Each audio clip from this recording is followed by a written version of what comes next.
Olá, amigo internauta. Estamos aqui reunidos então no programa Sexto Sentido. Eu, Fred João, Cris de Pascoal e agora com Alan Jones, trazendo um tema muito polêmico, né, Cris? Muito Sem interessante dúvida. para você, internauta, acompanhar com a gente. É legal a gente falar desses temas para que a gente entenda um pouco deles. Aqui dentro do Grupo Coron, cada um tem sua orientação e nós respeitamos todas elas. E o universalismo, Fred, é exatamente isso. É, um pouco de cada respeitar história. um pouco de cada história e eles participam como pesquisadores. Exatamente. E nós não discutimos religião aqui dentro. Nós conversamos sobre as religiões para poder entender um pouco mais desse sincronismo religioso, entendeu? E, inclusive, a gente também acaba fazendo um processo de desmistificação de muita coisa, né? É verdade, é verdade. Bom, então vamos começar com o Alan aqui, falando um pouco sobre essa história do candomblé, né, Alan? Como é que você entrou nessa história? Como é que você desenvolveu essa vontade de ingressar nesse egrégora? Olha, isso dá história para um livro, viu? Porque eu era evangélico. Ah, evangélico também? Evangélico, fiz seminário. E do nada, eu sempre tive muitas experiências espirituais, né? Tanto na área dos sonhos, vendo coisas, ouvindo. As suas experiências que você disse são a respeito a ver vultos, ouvir vozes, aquelas Exatamente. coisas, abrir clareaudiência e Isso mesmo. clarividência. Exatamente. Então, tanto que um dia eu estava em minha casa, eu ainda como evangélico, eu tive um sonho onde eu estava num campo e uma roda de pessoas vestidas de branco com aquelas saias de baiana e tudo mais. E as pessoas estavam incorporadas e uma delas vinha para mim no sonho e falava: moço, você em pouco tempo estará conosco, porque é necessário para o seu aprendizado que você esteja aqui. Imagina, eu acordei, repreendi em nome de Jesus, porque eu era evangélico, eu não aceitava aquilo, mas o fato é que questão de 2 anos e pouco mais tarde, eu já me debatendo com uma série de coisas ali dentro da igreja evangélica, eu já tinha conhecido uma série de coisas, mas a verdade é que todo aquele conhecimento já não era mais suficiente para mim. Eu já me questionava em muitas outras coisas, como eu te falei, que eu via, que eu sentia ou ouvia, e mesmo que eu repreendesse, fizesse tudo aquilo que me ensinavam e que eu aprendi pela Bíblia, não adiantava. Então eu percebi que havia muita coisa além ainda para que eu pudesse conhecer. Então eu saí. E um dia eu cheguei num centro desses, de candomblé, e na minha curiosidade eu falei: olha, eu quero incorporar agora. Assim? Assim. Com a cara e a coragem. Você chegou no centro, você não era nem médio, nada. Quer dizer, acho que ele era médio porque já Ele não via sabia, e ouvia. né? Ele sabia. Médio no sentido de ter essa capacidade aguçada, mas não no sentido real da palavra como praticante em um determinado lugar. É claro que na igreja evangélica eu também tinha as minhas visões, eu também sentia, enfim. Falava em línguas também? Falava em línguas, falo até hoje. É só começar a fazer alguma oração, eu já sinto alguma coisa, enfim, aquilo sai. Então, eu duvidava. E essa língua que você sente, você já tentou ver a origem? Se é uma língua morta ou se é uma língua que...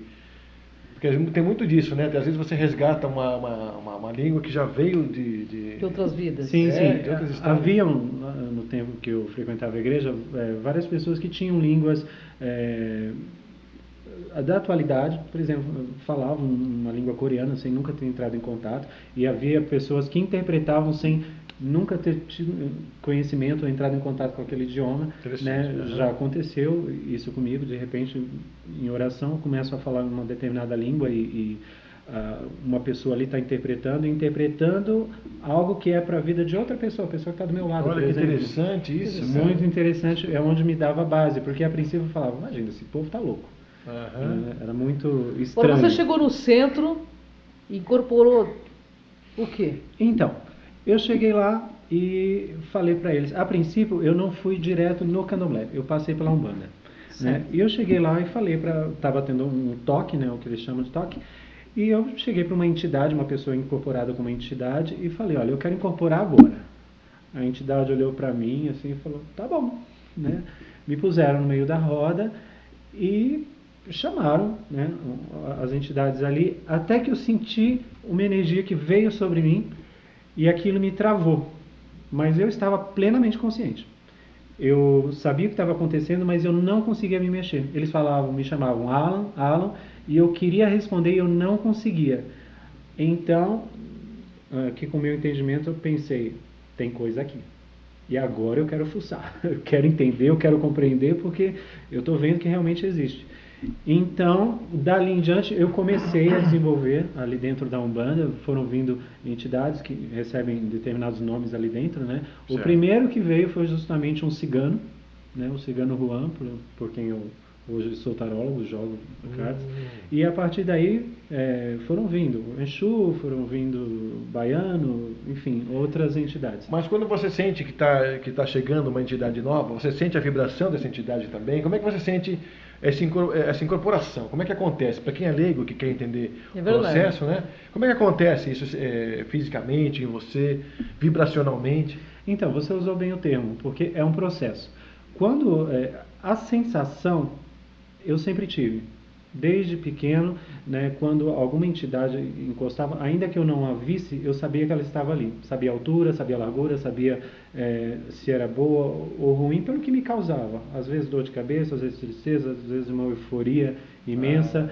Então, mas era só como um encosto, né? Encostava e eu sentia. A partir da minha primeira experiência, dessa minha primeira experiência como incorporação, eles não chegam com tudo, né? Eles não vêm de uma forma abrupta, eles vão se achegando aos poucos, né? Naturalmente a entidade que quer trabalhar com você, né? Você que é quer médium agregar. consciente ou inconsciente? Então, dentro desse processo eu comecei consciente, mas à medida que você incorporava e cada vez mais tranquilamente, cada vez com mais segurança, é como se você abrisse os seus portais e para que eles possam atuar de uma forma plena através de você. Tanto que hoje as entidades, no caso o meu cigano ou outras, quando eu incorporo, eu já perco a consciência. Então, por isso que eu digo hoje que é um processo baseado naquilo que eu vivenciei. Então, mas você perde a consciência que você, automaticamente, você se dispôs a perder com eles, é isso? Ou você tem um momento que você tem consciência e você não tem mais depois controle sobre aquilo e perde automaticamente? Não, eu não controlei isso. Uma coisa gradativa. Exatamente. Da primeira vez, eu não tive o controle, eu realmente perdi o controle físico, mas a minha consciência se mantinha. A partir que eu fui ganhando confiança e fui perdendo esse medo, porque eu estava muito ansioso, né, na primeira vez, eles foram vindo com muito mais naturalidade. Então, aos poucos, quando eu voltava, quando a entidade saía, quando eu voltava, eu lembrava de uma coisa ou outra e eu fui percebendo que cada vez eu lembrava menos. Ia dando um tipo de um apagão. O fenômeno da incorporação é muito interessante, viu, Fred?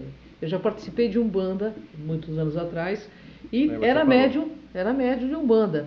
O Alan, você é Yalorixá no Candomblé, né? Não. Uma Yalorixá é o nome que se dá a uma mãe de santo. O homem seria um Babalorixá. Ah, é? Né? Você é Babalorixá. Vamos entender isso então, né? Então deixa eu mudar aqui. Não, também ainda não sou. Existem alguns nomes dentro não aí na Umbanda, agora já no Candomblé, né? Porque hoje eu saí da Umbanda porque aí eu ouvi falar no Orixá. O que é Orixá? O que é Orixá? Qual a diferença entre eles? Eu também estou curioso. Também os termos eu não entendo muito. É uma palavra em Yorubá que significa Ori, cabeça, né? E Xá significa Deus, divindade, o Pai, né? É o Pai, a divindade da sua cabeça, né? É a entidade que te rege, né? Que influencia na sua personalidade, nos seus traços de personalidade. E falando de Orixá, eu vou colocar para você, internauta. Eu fiz um experimento de transcomunicação instrumental com Alan Jones. Surpreendentemente, qual que é o seu pai de cabeça? Eu sou filho de Ogum. Surpreendentemente, nós captamos uma imagem de um soldado com uma espada na mão. Que é o símbolo de Ogum. Que é como Ogum é conhecido no Candomblé. Vou colocar para vocês assistirem. Agora, Fred, essa parte do sexto sentido tão interessante, de acoplamento áurico, de incorporação, isso realmente deve acontecer. A gente vê hoje em dia, né, Alan, você como um médium de incorporação, a gente vê hoje em dia que pessoas estão super bem, daqui a pouco ficam super mal, do nada. Isso não tendo a ver. Não tendo a ver, isso é importante. Não sendo bipolar, não é por aí. Não sendo bipolar, é uma pessoa assim, totalmente dentro dos padrões normais, né, na psique, mas a gente vê hoje pessoas que de repente surtam do nada, nunca tiveram nenhum problema de surto psicótico e vai lá e mata as pessoas na escola. Você acha que tem uma intrusão psíquica de assediadores? Ou energética também. De certa forma, sim, porque tudo no universo é energia, né? Tudo vibra e por afinidade. A partir do momento, uma entidade, determinada entidade, ela só se achega se há ali uma conexão, uma vibração compatível. Então, naturalmente, essas pessoas que cometem atrocidades, por exemplo, um rapaz que entra numa escola e atira em várias pessoas ali, naturalmente ele já tinha uma vibração, uma tendência à violência, uma tragédia, algo do tipo, e essas entidades pertinazes ao crime, que se encontram nas esferas espirituais, sentem essa energia, se aproximam para quê? Para sugar essa energia dele. Só que nisso que eles vêm sugar a energia, eles também o influenciam ainda mais para... Agora, vamos voltar ao tema. Não, sim, mas só uma curiosidade em cima disso aí, mas não é possível que ele apague da razão e se deixe levar para uma questão assassina, né? Que nem aconteceu aqui no Morumbi há um tempo atrás. Pode acontecer, pode sim. Acontecer isso? Obsessão espiritual pode acontecer. Ele pode apagar totalmente e matar as pessoas. Pelo nível da mediunidade dele, sim, porque tem pessoas que assim como eu, né, começam consciente e nesse processo vão perdendo a consciência, mas também nesse processo vão ganhando essa habilidade, essa maturidade também para se autocontrolar, porque isso é possível. Mas tem pessoas que não, tem uma mediunidade tão aflorada que até que ela adquira isso, algum espírito desse nível pode se aproveitar desse estado, desse estágio em que ela se encontra e para dominá-la. Agora vamos voltar a falar dos orixás. Quais são os orixás do candomblé? Nossa, são muitos. Os orixás, aqui no Brasil acontece algo interessante, porque na África, onde surgiu, né, naturalmente, de onde vieram o culto aos orixás, em cada região da África, na África existiam cidades-estados, né, como na Grécia Antiga. Em cada região cultuava-se um único ou dois, três no máximo, orixás. Né? Há uma região que se cultuava Oxum, outra Ogum, enfim. Quando na época do tráfico de escravos, os negros foram trazidos de várias partes da África. Então, quando eles chegaram aqui no Brasil, muitos desses negros tomaram conhecimento de outros orixás, né? Eles não sabiam. Então, à medida que eles foram tomando esse conhecimento aqui, eles foram cultuando eles de uma forma geral e não de uma forma única como acontecia lá na África e acontece em muitos locais de lá até hoje. Então, o que acontece? Começou então a haver uma perseguição, né? E para que a Igreja Católica, na tentativa de catequizá-los, o que fez? Tentou fazer comparações, né? Ogum seria São Jorge, Santa Bárbara seria Iansã, numa tentativa de trazer os negros para a religião católica. Então não tem nada a ver? Quem são então? Isso é folclore então? Esse sincretismo, sim, né? Naturalmente. Santa Bárbara é Santa Bárbara, Iansã é Iansã. Né? Ogum é Ogum, São Jorge é São Jorge. É que o sincretismo também é uma coisa muito clara aqui no Brasil, muito brasileira, por sinal.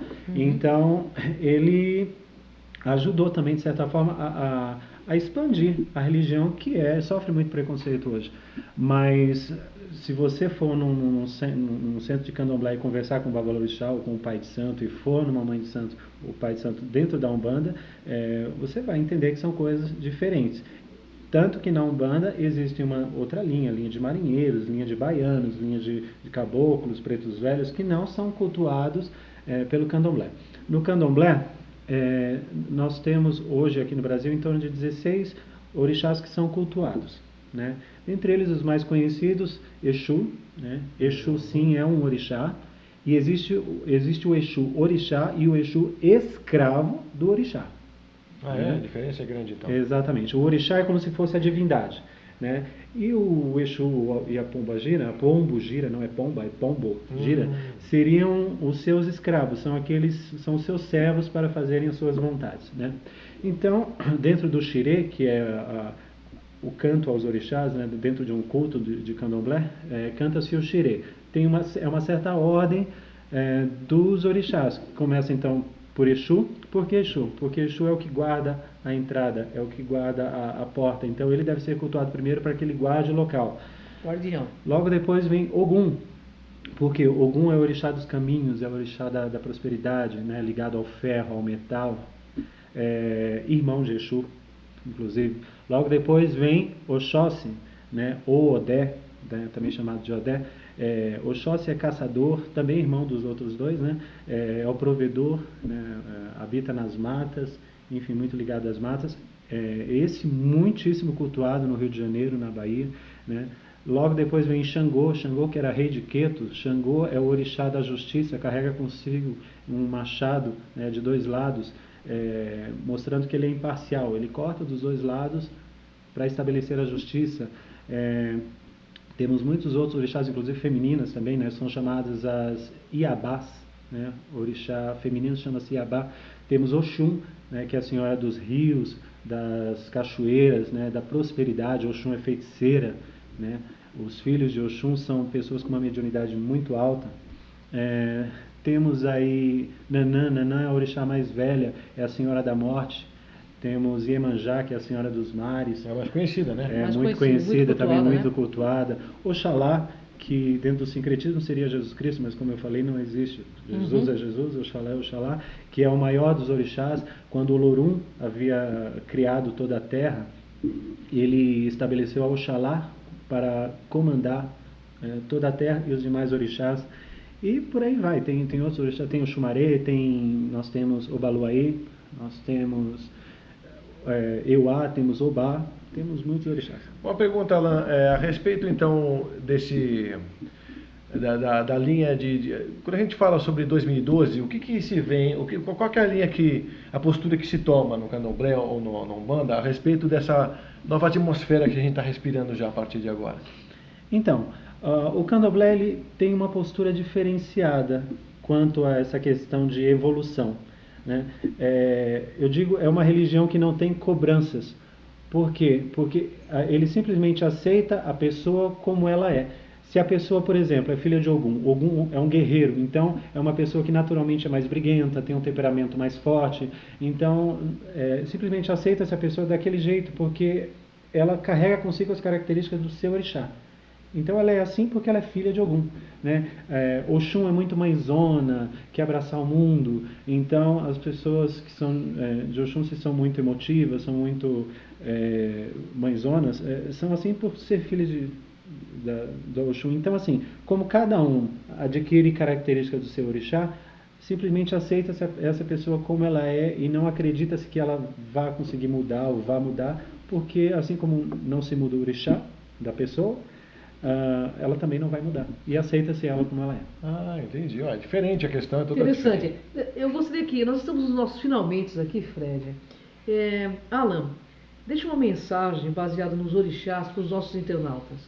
Porque essa matéria é um pouquinho de candomblé, mas muito de incorporação, que é um sexto sentido fantástico e uma experiência fantástica para quem consegue passar por essa experiência. Agora o Alan vai falar com a alma Porque dele. uma coisa é verdade. Quando existe a incorporação, eu posso falar isso de carteirinha, porque eu participei de centros de Umbanda, eles incorporam na gente e naquele momento a gente vive neles. É uma troca muito bacana. Gente, orixá é vida.